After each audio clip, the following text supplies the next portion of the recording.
And now, you're tuned into RBLR, the home of Tampa Bay's RBLR Sports. This is the RBLR Race Podcast. I'm your host, Zach Dobb, along with my co-host, Pat Davenport. Pat, how are you doing today? Oh, could there be a better day than this? The day after baseball has officially returned. I know it's only spring training, but we saw the Tampa Bay Rays play a baseball game yesterday, which is super exciting. I got to boot up MLB TV. I got to see the little "this event will start shortly" thing. It was beautiful. It was on the Yes Network, so we didn't quite get the full Dwayne and BA experience, but we're well on our way to seeing baseball returning full and proper, and we got to see loads of guys that we were excited to see yesterday. So I'm feeling great. Zach, on a scale of 1 to over, how over is the Rays season now that they lost their spring training opener? 100. It's completely over. I mean, it's never been more over. Christian Morel can't play the outfield. We've got some guy playing shortstop who can't play shortstop. Arana's our only good player. Call the season off. Literally just call it off. 100%. Yeah, I don't, the offense is clearly not fixed because 1 for 6 with risk. I mean, offense not fixed because we saw one game, the very first game of spring training, and we saw Coco Montes getting at bats. Therefore, season over. Season over like it never began. Yeah, it's tough. But luckily, we got like 28 other spring training Grapefruit League games still to play. One today against the Red Sox in a few minutes, in fact. So that's all really good. And that's not our actual views, by the way. Don't take that one literally. I don't know what you're talking about. I'm out. I'm totally out on the season. Season's over. Season's over. Yeah. Joey Crable, if he's going to be our opening day starter, then we need to go away. But we are one subscriber away from 500. Thank you, Eric in Florida, for letting us know. And thank all 499 of you that have subscribed to the YouTube channel. It really means a lot to us that you guys enjoy this show. You want to know when we come back on live. You want to know when our faces show up here, we tell you what we think about Rays baseball, and when all the other faces of the RBLR network show up. Means so much to us. If you are not yet subscribed, you could be the one who is the 500th subscriber. You could be number 500. So if you're not already subscribed, do yourself a huge favor and hop on over to youtube.com/RBLR Sports and see if you can be that 500th person. It would mean a lot to us. Follow us on all the social media so you know when we're going live. Because much to 30 seconds ago, Zach's dismay, Rays baseball will continue, and we're going to have a really, really awesome season. And a big part of that season is what we're going to talk about today with the rotation. Jam-packed show, talk about all that with you. We'll sprinkle in some thoughts on the game yesterday and what we are expecting to see maybe today. It's going to be a great show, and we really appreciate all of you that are here doing it with us. Yeah, absolutely. And if you are the lucky person that manages to be number 500, while you're on the YouTube page, leave a comment. Because when you do, like Eric in Florida just demonstrated, a good one will show up on the screen and we can respond to it live. So if you're the 500th subscriber, we can give you a shout out right now live on the show. And if you got some questions or comments about Rays baseball in the year of our Lord 2025, best place to do them is right here on the YouTube comments while we're live. Absolutely. Let us know who you think should be in the rotation, as we're about to let you know who we think should be in the rotation right now. It's one of the more unique, I think, rotations that we've seen in recent years. I think we have a pretty good idea of the players. I think the order of those guys, like how they're going to appear, is a little less set in stone. I think it's a lot of guys that are really good.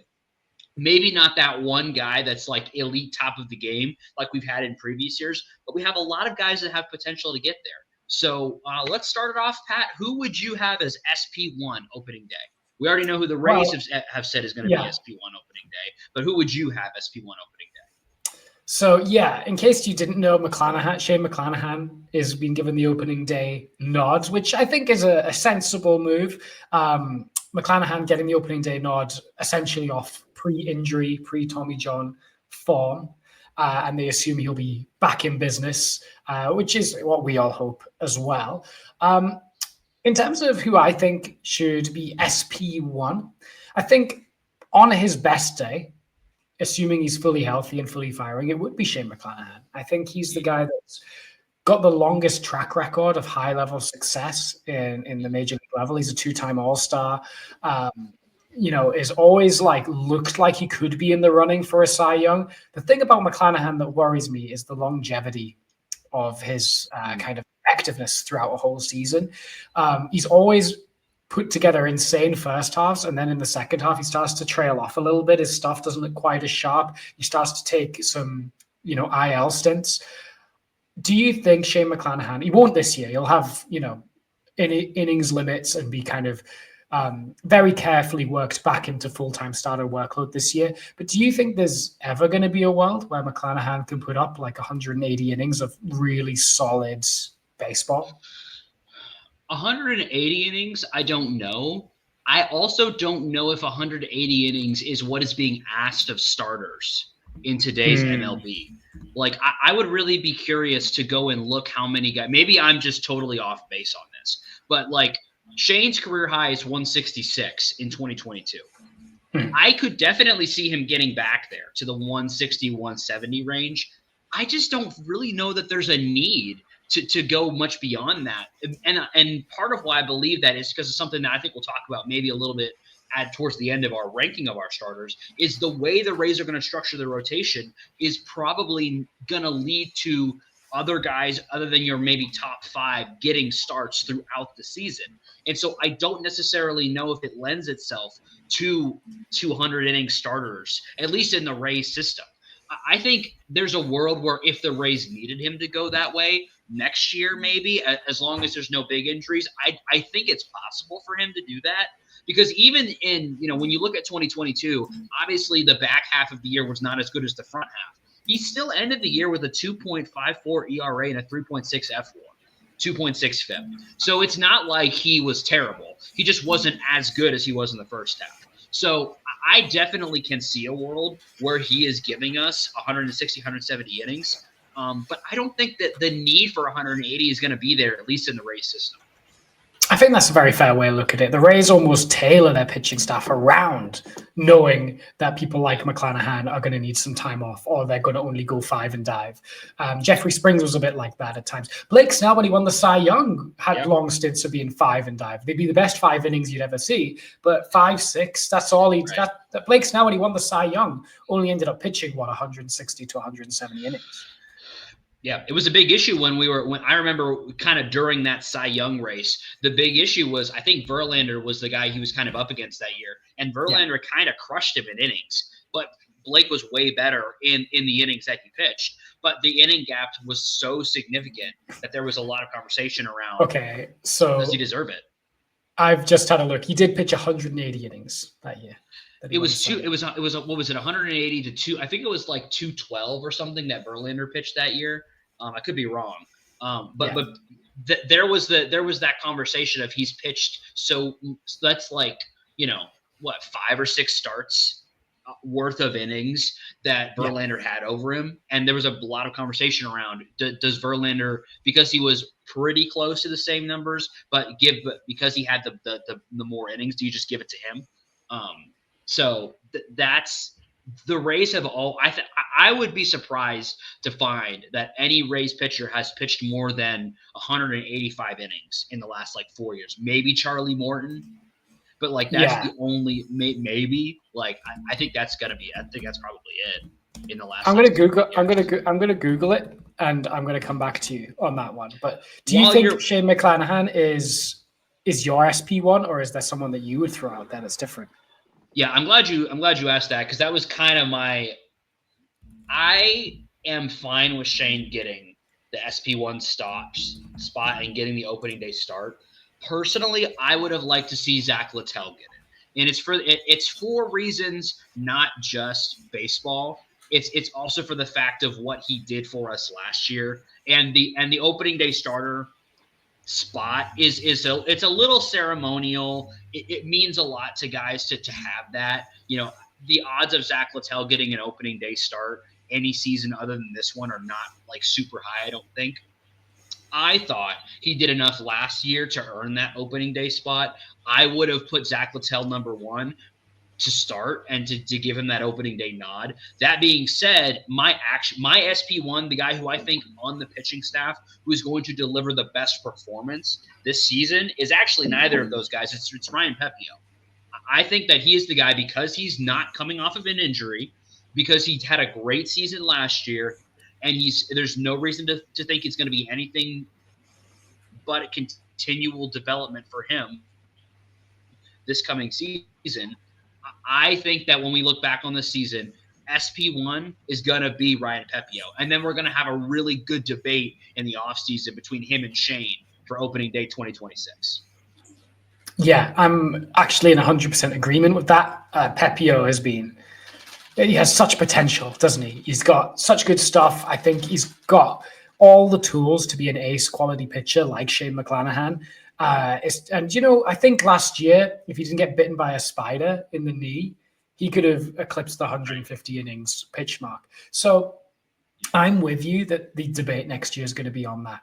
And I think he will lead the team in pitching FWAR in 2025.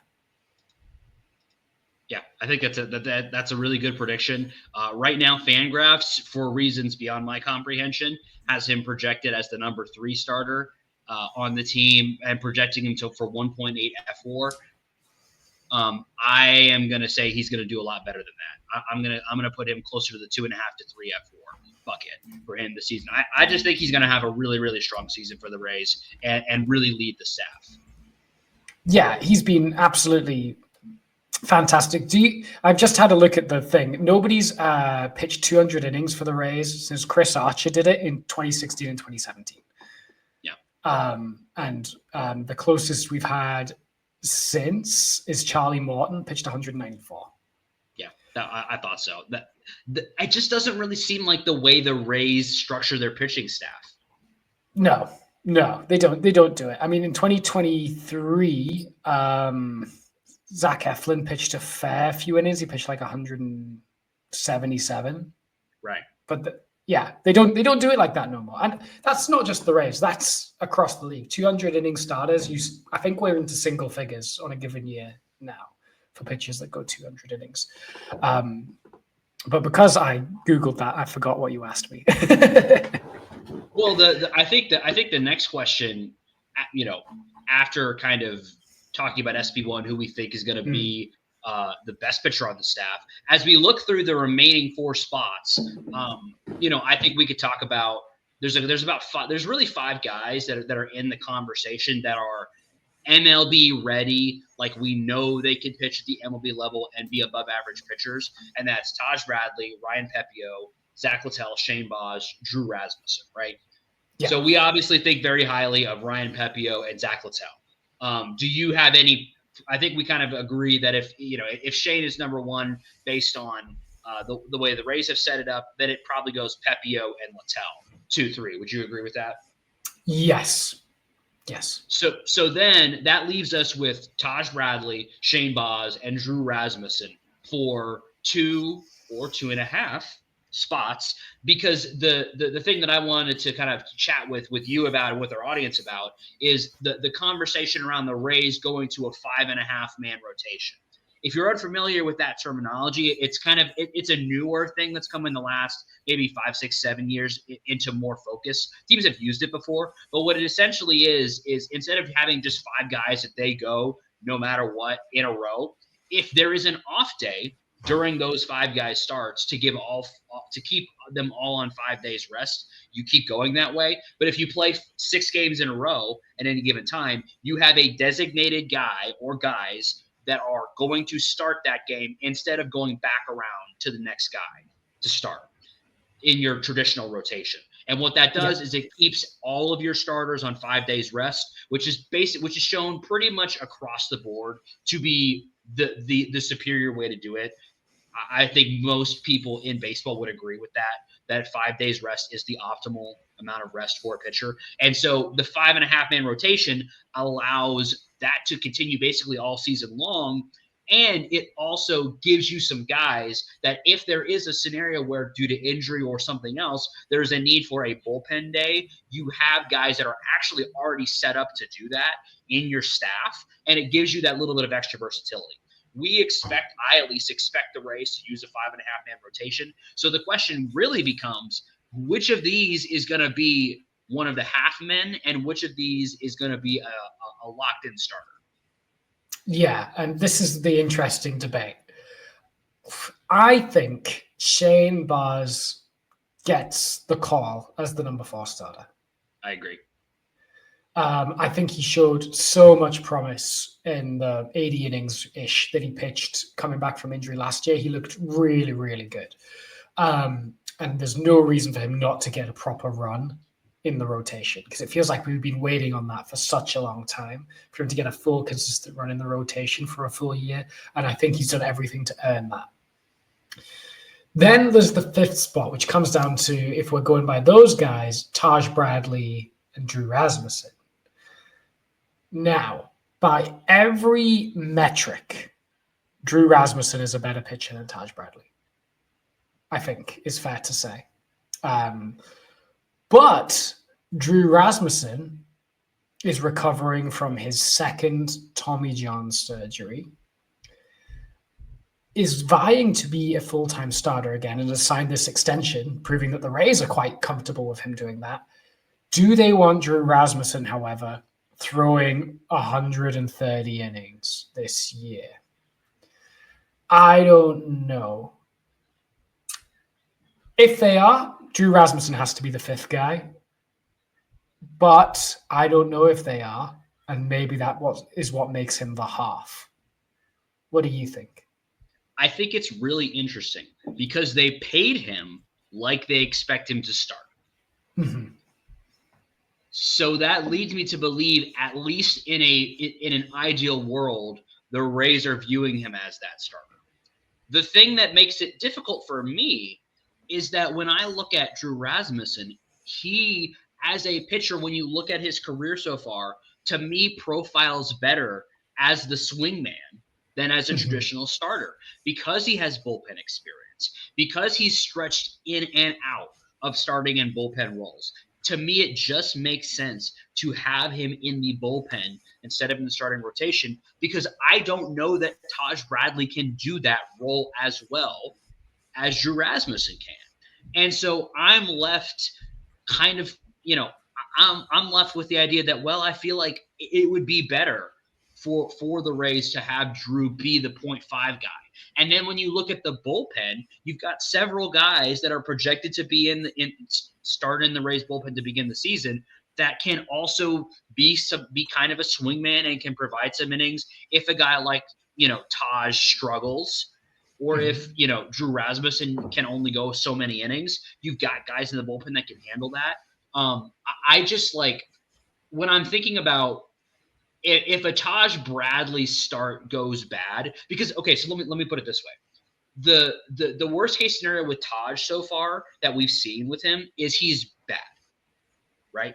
Yeah. The worst case scenario with Drew that we've seen is he's not on the field. Yeah. And to me, I would rather have a suboptimal Taj Bradley start where he gives up 6-7 runs, which we've seen him do, so we know it's in there, than to watch Drew Rasmussen get 3 pitches into an inning and start doing this and then come out of the game. I don't want to see that anymore. So that's when I think about if I was in charge, which I'm not.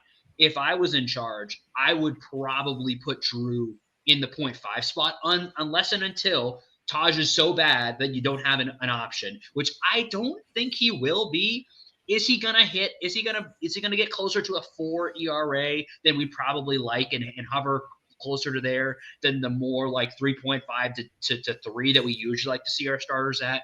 Probably. But I doubt he's gonna be so bad that we've got to move him, because I don't really know if he is cut out for the swingman role. No, and what we got to remember about Taj as well is he's still only 23. Yes. He's still a work in progress, really. Yeah. He's still got room to develop, I would say. I still don't think Taj Bradley is the finished product. And if Taj Bradley is not the finished product, I think it would behoove his development to put him in a swingman role. Meanwhile, Rasmussen, I don't think he's going to change that much about his pitching. So I think Bradley deserves one more run out as a traditional starter while Rasmussen swings. And then if a guy gets hurt, Rasmussen can move into a traditional starter role if needs be for a temporary basis while whoever recovers. Likewise, McClanahan early in the season will, especially his first 2-3 starts, I'd be surprised if he goes more than 2 times through the order. He'll probably go 3 innings in his opening day start, right? Depending on how well those innings go. But 3 innings-ish is what I'm expecting from McClanahan on opening day. We got a lot of innings to fill if our starter's only going 3 innings. Same if Rasmussen starts the season in the rotation. He could only be a 3-inning, 4-inning guy. We need to start thinking about the depth outside of these guys. Who's going to be taking bulk innings when McClanahan and Rasmussen are a little bit slower, or if someone gets hurt to begin the season? Who's your 6th man up?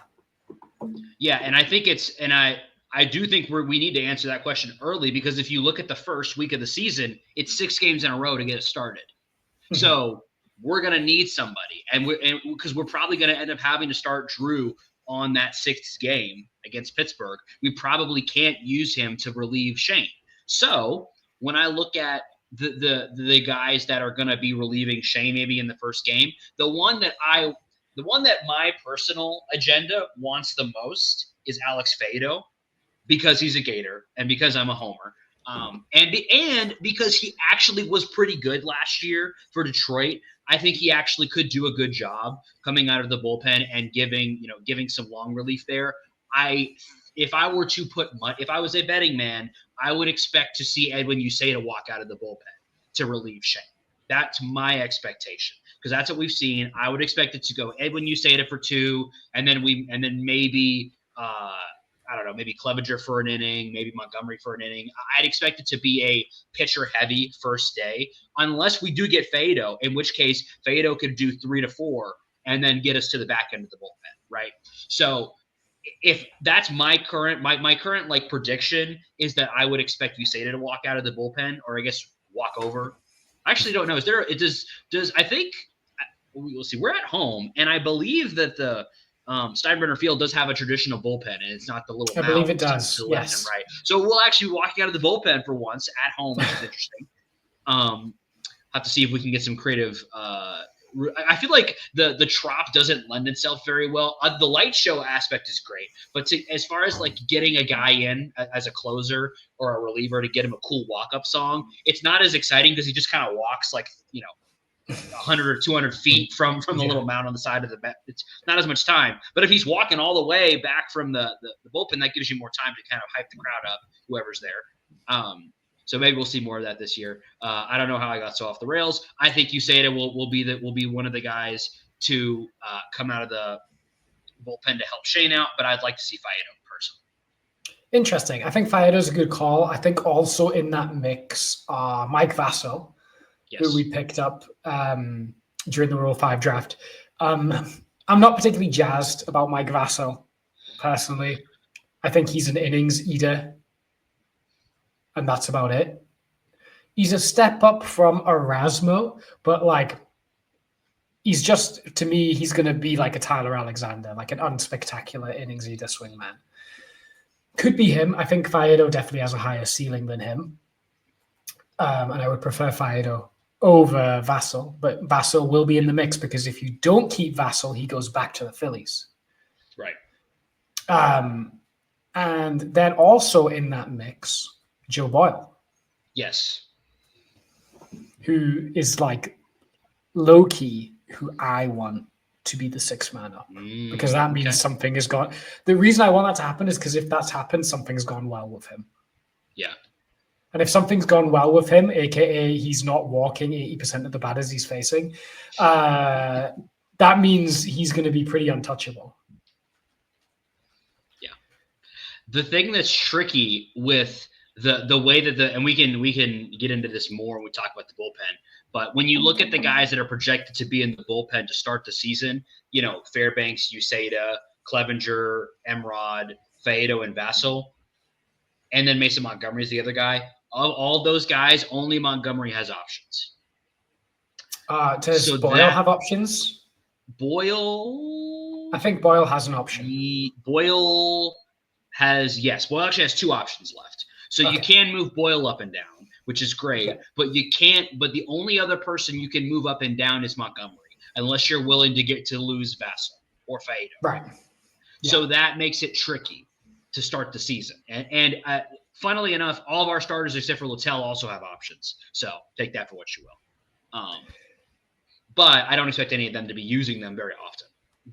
No. Maybe Taj. Maybe. Yeah, maybe Taj. And I think that's why Boyle is a long shot to start on the opening day roster, just because he can be optioned and he can continue to work on his stuff as a starter in Durham, where he can get a run of games pretty clearly. Are there any prospects to keep an eye on as a shot in the rotation at some point in the season? I think Ian Seymour will start a game for the Rays in 2025, 100%. I think that Joe Rock has a really good chance to start a game for the Rays in 2025. And you could maybe say, I wouldn't call him a prospect, Jacob Waguespack, he of the currently, I believe currently pitching as we speak this very moment for the Rays against the Red Sox, doing a suboptimal job as there are 2 men on and nobody out. Or one, so you just got Rafaela out. That's good. He is also there. He could be in the running. There's other guys, Connor Siebold, Logan Workman, they're also, in the running. But the one that I'm watching and expect the most to affect the Major League roster is Ian Seymour.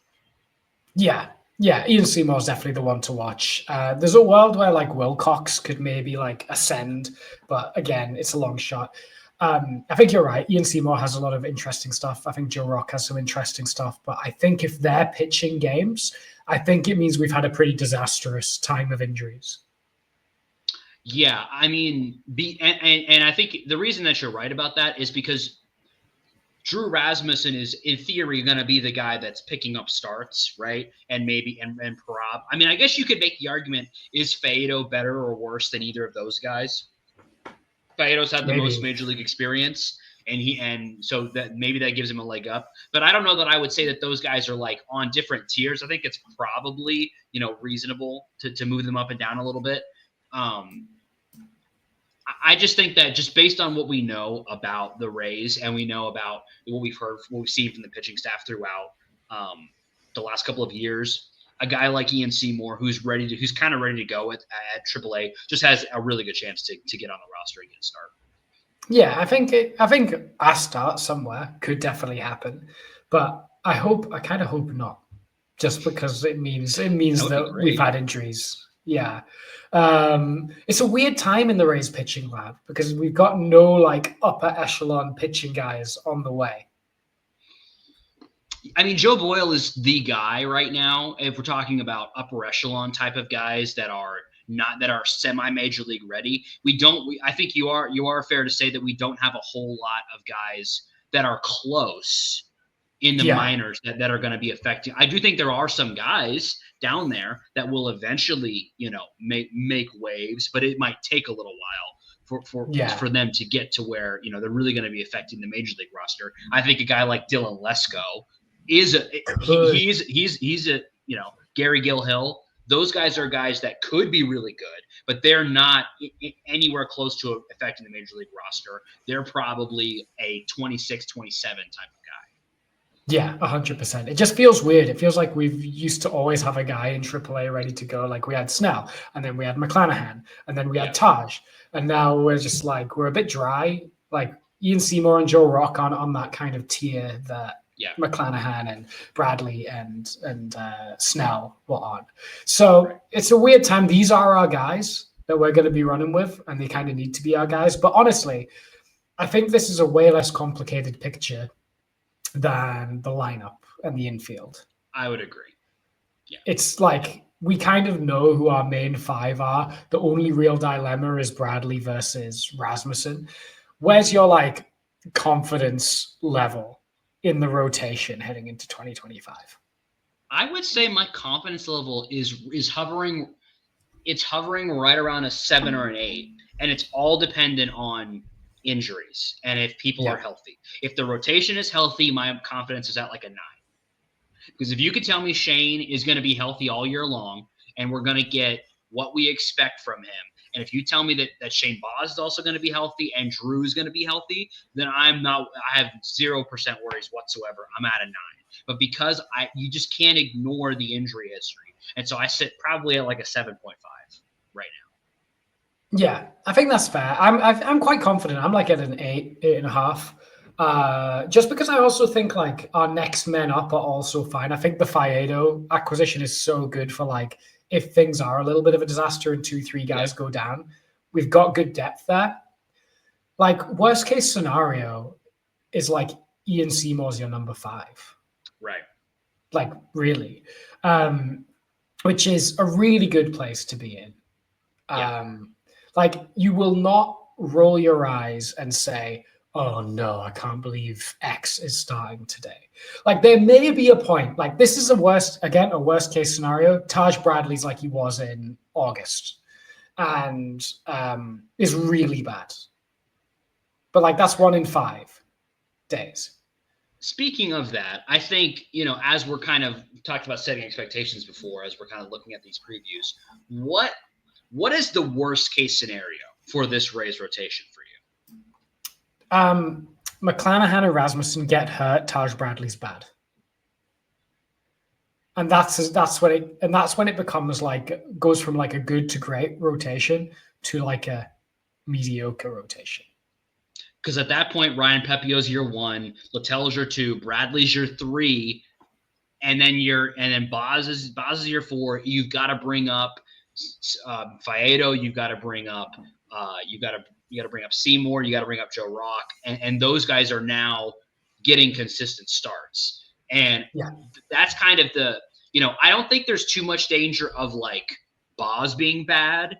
He's just he doesn't he is good at limiting walks. He's been good at limiting hard contact recently, and he looks to continue that. Pepio is can have blowups occasionally, but I do think that he's pretty much a lock to be good. Same thing with Littell, so I don't think their performance could be bad. Taj's could be, and Shane and Drew very much could get hurt, and then you're at the mercy of what some of those young guys can do. And so. To put that in perspective, if the rotation is bad, what does that look like for the team? It means that there's a lot of pressure on the bullpen. Yeah. And it also means that the lineup has to be good. And that's the worrying part. Is like we were saying all the way through the second half of last year, and it remains true, is that like we were only hoping for the lineup to be average for this team to win a bunch of games. If the rotation is bad, the lineup will have to be good. Yeah.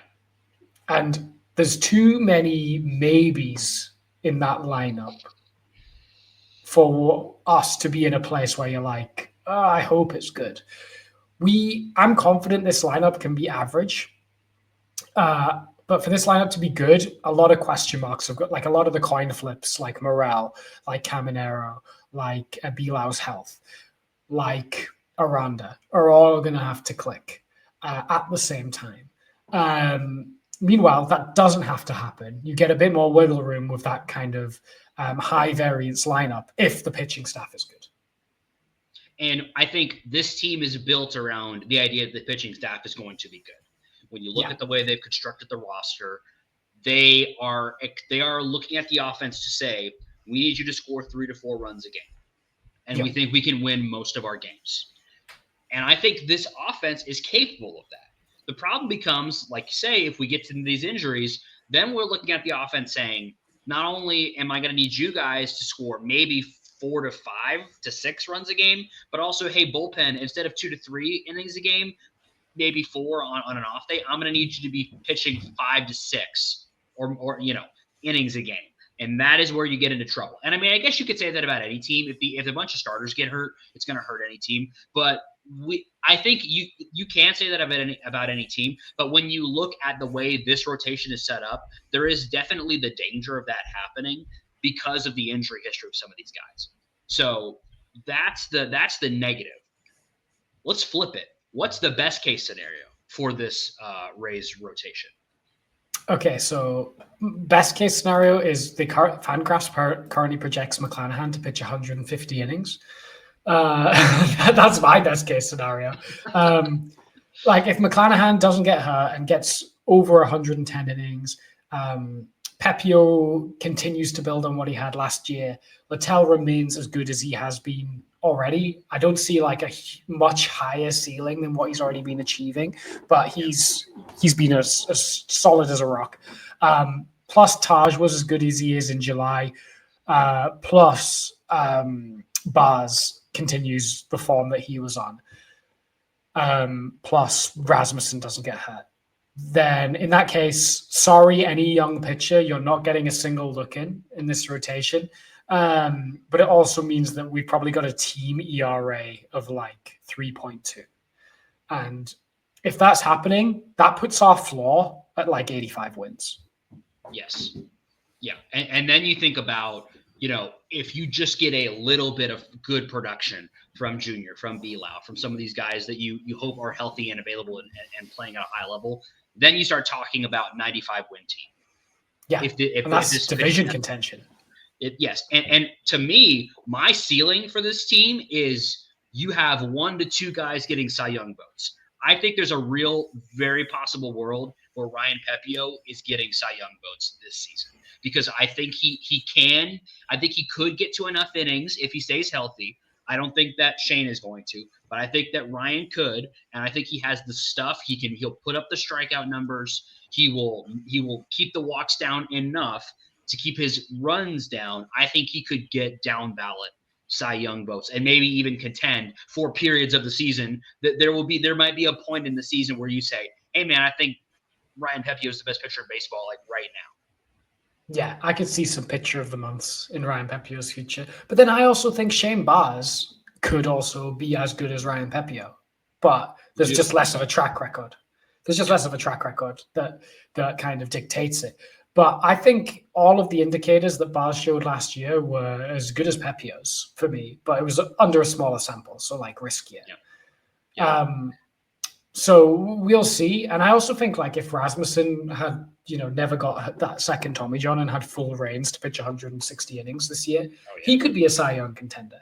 So like all of these guys are outstanding pitchers on their day. It's just limiting the bad days and the health, really.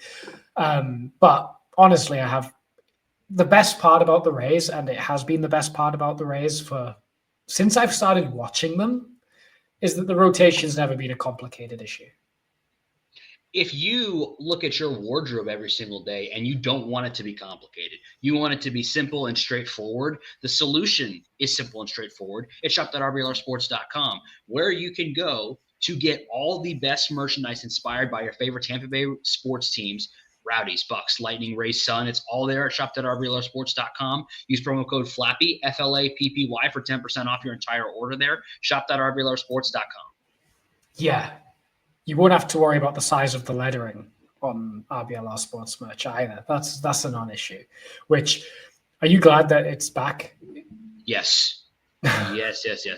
I did not much care for the jerseys last year, other than the City Connects, which were phenomenal, and the Devil Ray jerseys. Everything else was just kind of suboptimal. Yeah, 100%. I guess we should talk a little about the spring training opener that took place before we go. We should. Yeah, we played some baseball. We should probably talk about it on our baseball podcast.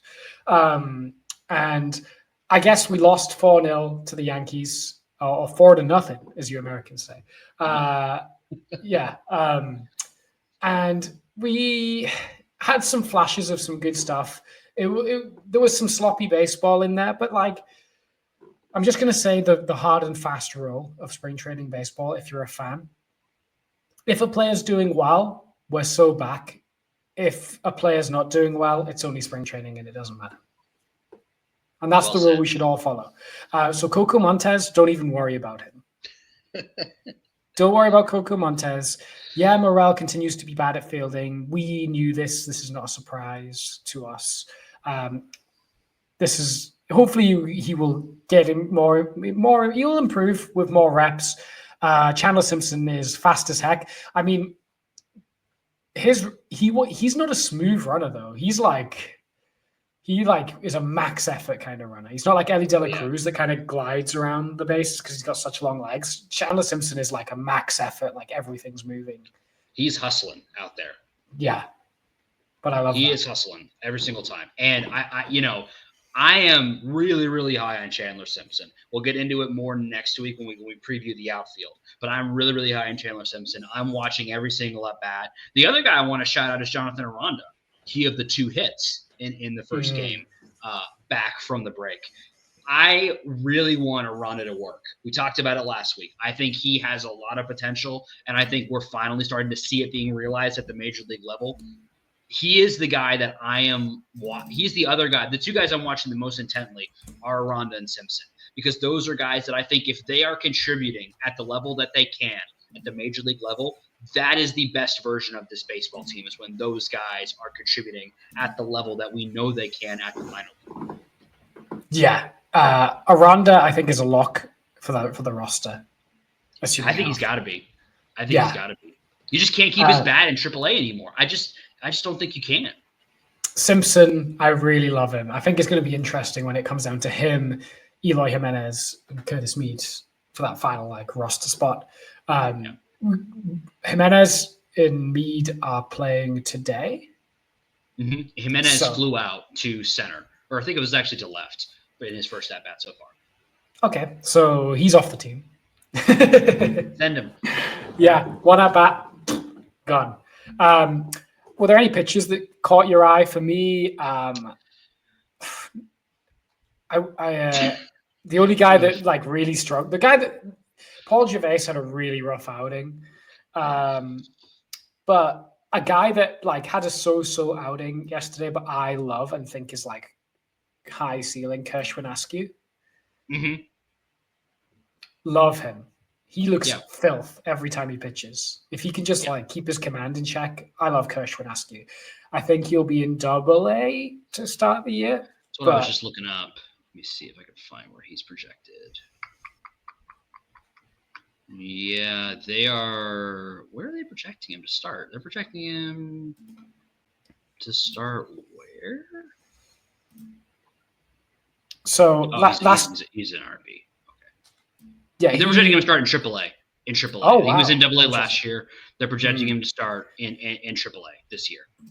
He's nasty. I guess the best pitching performance was Joey Gerber. Yeah, but I don't know about. I thought Eric Orrs was okay. Yeah, he has a nasty changeup. He does have a nasty changeup, and I saw him. I was like, oh well, I can see why we got him. Why we traded for him. I'm not sure that he's as good as Jose Siri, but I can see why we traded for him because he's got some good stuff. I was like, okay, all right, that was cool. Kriebel had a rough go of things, unfortunately. That was unfortunate, but yeah, I mean, I think the bullpen is going to be hard to crack for anybody. Even a guy like Hunter Biggie, who is really, really good, and Kevin Kelly, who's been a staple of the bullpen. Those guys are going to have a hard time getting into the bullpen this year. Yeah, that's going to be a tough one to crack when we break it down in a couple of weeks. It's going to be it's tough. There's going to be somebody and probably somebodies in AAA to start the season that you're going to look and say, man, those guys are really good. You think about Biggie and Kevin Kelly right now are kind of on the, and we'll get into this more next week.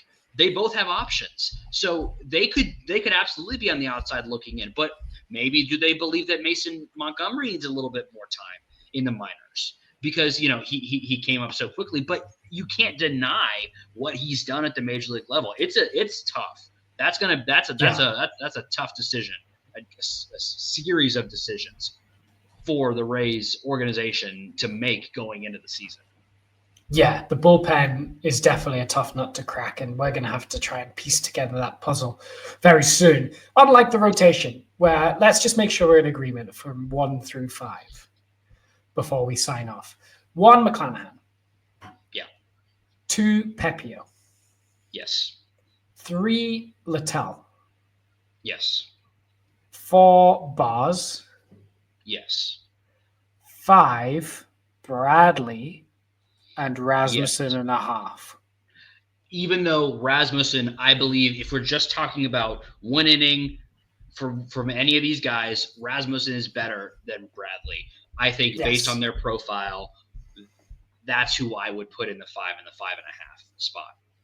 Yeah, I'm with you. We are, like, for the record, we think Rasmussen's a better pitcher than Bradley. We're just worried about his ability to take on a full starter workload right away. Let me kick you this question. Do you think that is going to be the same rotation to end the season? I think that really depends on Taj Bradley. Yeah. Because I don't think he'll make the playoff rotation if he remains as inconsistent as he is, and Rasmussen would take his spot in a playoff rotation, assuming health. Do you think there's a world where Joe Boyle takes his spot? Or maybe Rasmussen moves up and Boyle takes Rasmussen's spot and Taj is the odd man out. There is. I guess for a playoff rotation, you only need 4 guys, right? Right. In which case it would be McClanahan, Pepio, Littell. And then you ask, is it Rasmussen? Is it Bars? Is it Bradley? Is it Boyle? Alex Faedo plays out his mind. Personally, I would start Shane, Taj, Boz, and Drew.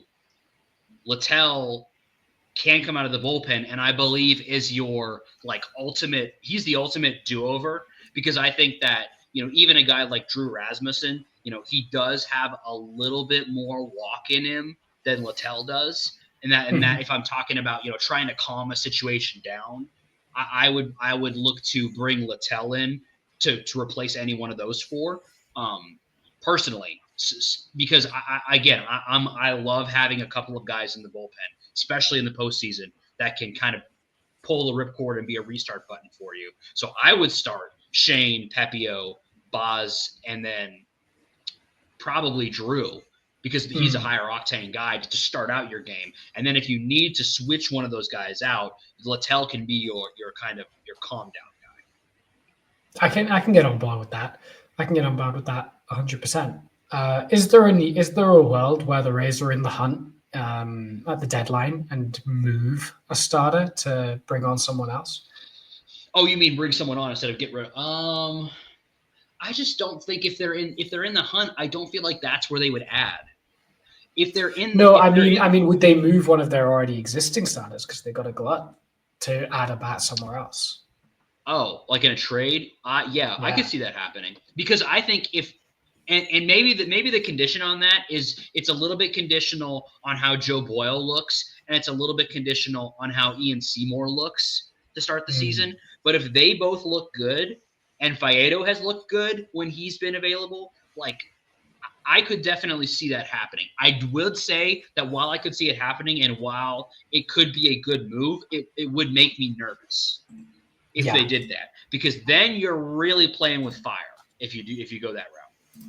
Yeah, that's why I think we should quell any suspicions that the Rays might trade a starter before the season starts to bring on a bat.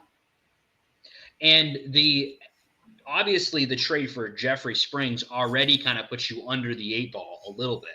And when you look at this rotation now, it's good now. If Springs is in this rotation, then I think, like I said, I was at a 7.5, I'd be at like a 9. Because then you're talking about bumping all the rest of these guys that are below. Because, Springs would slot in as your somewhere between 1 and 3, depending on, you could make up your mind where you'd like him in there. But he would be somewhere in that 1 to 3. Then all the rest of the guys get bumped down, like the Littell, Boz, Rasmussen, Joe Boyle, Taj Bradley. And now you're talking about a really elite pitching staff. So if you do the opposite to this current staff and take somebody away, the only guy that would make sense to me to trade would be Littell. Yeah. I mean, because I just don't think you would trade any of the younger guys, because there's too much value there. You'd really have to get something good back. Maybe Drew, I guess, if he's pitching well. But if you trade a Littell, man, you better be confident in those young guys. 100%. 100%. I think that's it. I think the rotation's easy. I think it's the easiest preview we'll ever do. I do think so. And I think part of it being so easy makes the bullpen really hard, which we'll get back to in about 2 weeks.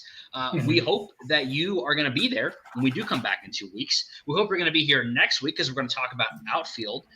And that's going to be really, really exciting because we've got I say exciting. It's exciting for us to talk about it, but it may not be as exciting because some of the guys who are playing in the outfield, you may have conflicting opinions about. But we will definitely get there, and we're going to talk about that, and we're hope that you'll be there. We really appreciate you guys joining us today. If you have anything you'd like to say to us, please drop it in the comments or shoot us a comment on any of the social medias where we're going to post this. We'd love to hear from you guys. Do you have any different opinions about the way the rotation would shake out? If you enjoyed our breakdown, do us a huge favor and like. And I don't know if anyone subscribed in the time we've been on the podcast, but if not, you still have a chance to be the 500th subscriber. So head on over if you've enjoyed the show. It would mean a lot to us to hit that milestone. Really, really hope that the next time we're on the show, we can be celebrating 500. But either way, we're going to be here next week, and we're going to have a lot of great race stuff to talk about then. Yeah, absolutely. Let us know if you're the 500th subscriber. We'll give you a shout out. We'd love to give you a shout out, and we're going to be talking about more games. It could be you right there. Let's talk about some spring training. John. Raise up.